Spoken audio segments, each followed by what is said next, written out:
Belədir həyat, aranı vurub, bizi ayırıb. Məni bir yana çəkib atıb, o birini bir tərəfə. Ya belə olub, ya da nə bilim. Mənə bəlkə də düşməyib, hansı ki sevən ərəfə. Götürün içək, bunu şərəfə. Onu salıb ürəyimə, ürəyimi sıxanəyə. Axı belə hara gedir, axırım açıq xanəyə. Düz üzümə baxanəyə, gizlincə aranı vurub, bizi ayırıb. Məni bir yana çəkib atıb, o birini bir tərəfə. Ya belə olub, ya da nə bilim. Mənə bəlkə də düşməyib, hansı ki sevən ərəfə. Götürün içək, bunu şərəfə.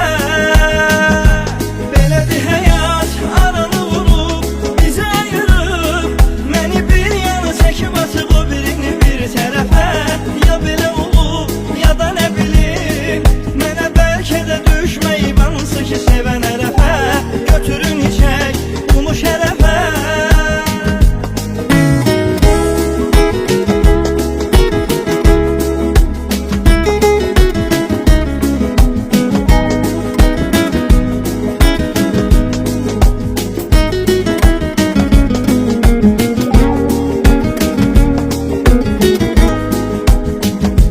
Səhər oldu gün işığım, yuxum oldu gecə gecə.